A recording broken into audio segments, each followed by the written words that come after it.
Hi good morning. ಇದು Tuesday morning. ಇವತ್ತು ಹಾಗಲಕಾಯಿ ಜ್ಯೂಸ್ ಮಾಡ್ತಿದ್ದೀನಿ. ಈ ಜ್ಯೂಸನ್ನ ವಾರದಲ್ಲಿ ಒಂದು ಬಾರಿ ಕುಡಿಯೋದ್ರಿಂದ ನಮ್ಮ ದೇಹಕ್ಕೆ ತುಂಬಾ ಪ್ರಯೋಜನಗಳಿವೆ.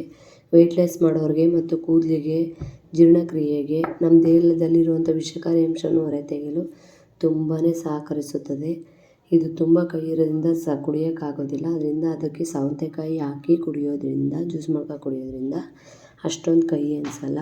ಜ್ಯೂಸ್ ಮಾಡಿ ಕುಡಿದ ನಂತರ ಬೆಳಗಿನ ತಿಂಡಿಗೆ ಸಬ್ಬಸಿಗೆ ಸೊಪ್ಪು ಮತ್ತು ಕ್ಯಾರೆಟನ್ನು ಹಾಕಿ ಅಕ್ಕಿ ರೊಟ್ಟಿ ಮತ್ತು ಹೀರೆಕಾಯಿ ಪಲ್ಯ ಮಾಡ್ತಿದ್ದೀನಿ. ಹೀರೆಕಾಯಿ ಪಲ್ಯ ಮಾಡೋದಕ್ಕೆ ಮೊದಲಿಗೆ ಒಂದು ಪ್ಯಾನ್ಗೆ ಸ್ವಲ್ಪ ಎಣ್ಣೆ ಹಾಕಿ ಹಸಿಮೆಣ್ಸಿನ್ಕಾಯಿ, ಕರಿಬೇವು, ಸಣ್ಣದಾಗಿ ಹೆಚ್ಚಿಟ್ಟಿರೋ ಈರುಳ್ಳಿ ಹಾಕಿ ಸ್ವಲ್ಪ ಫ್ರೈ ಮಾಡ್ಕೊಂಡ ನಂತರ ಹೀರೆಕಾಯಿ ಹಾಕಿ ಅದನ್ನು ಸ್ವಲ್ಪ ಫ್ರೈ ಮಾಡಿಕೊಂಡು ಟೊಮೊಟೊ ಹಾಕಿ ಅದನ್ನು ಒಂದು 5ರಿಂದ 10 ನಿಮಿಷ ಬೇಯಿಸ್ಕೊಂಡ ನಂತರ ರುಚಿಗೆ ತಕ್ಕಷ್ಟು ಉಪ್ಪು ಮತ್ತು ಸ್ವಲ್ಪ ಬೇಳೆ ಸಾಂಬಾರು ಪೌಡರ್ ಹಾಕಿ ಸ್ವಲ್ಪ ಫ್ರೈ ಮಾಡ್ಕೊಂಡ್ಮೇಲೆ ಕೊತ್ತಂಬರಿ ಸೊಪ್ಪು ಹಾಕ್ಕೊಂಡ್ರೆ ಪಲ್ಯ ರೆಡಿಯಾಗೋಗುತ್ತೆ. ಪಲ್ಯ ರೆಡಿಯಾದ ನಂತರ ಬಾಳೆ ಎಲೆ ಮೇಲೆ ರೊಟ್ಟಿ ತಟ್ಟಿ ಬೇಯಿಸ್ಕೊಂಡೆ. ಈ ರೀತಿ ಬಾಳೆ ಎಲೆ ಮೇಲೆ ರೊಟ್ಟಿ ತಟ್ಟಿ ಬೇಯಿಸೋದ್ರಿಂದ ಅದು ಬೇಯಬೇಕಾದ್ರೆ ಅದ್ರ ಬಿಸಿಗೆ, ಕಾವಿಗೆ ಬಾಳೆಯಲ್ಲಿರುವಂಥ ಅಂಶ ಎಲ್ಲ ನಮ್ಮ ಊಟದಲ್ಲಿ ಸೇರುತ್ತೆ.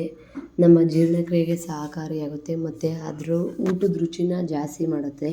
ಟೋಟಲಾಗಿ ಹೇಳಬೇಕು ಅಂದರೆ ಬಾಳೆ ಎಲೆಯನ್ನು ಯೂಸ್ ಮಾಡೋದ್ರಿಂದ ನಮ್ಮ ಆರೋಗ್ಯಕ್ಕೆ ತುಂಬ ಅಂದರೆ ತುಂಬ ಒಳ್ಳೆಯದು. ಈ ರೀತಿ ರೊಟ್ಟಿನಾದರೂ ತಟ್ಟಿ ಬೇಯಿಸ್ಕೋಬೋದು, ಇಲ್ಲ ಬಾಳೆ ಎಲೆ ಮೇಲೆ ಊಟ ಮಾಡೋದ್ರಿಂದ ತುಂಬಾ ಒಳ್ಳೆಯದು. ನನ್ನ ದಿನ ಹೇಗಿತ್ತು ಇಷ್ಟ ಆದರೆ ಪ್ಲೀಸ್ ಒಂದು ಲೈಕ್ ಮಾಡಿ.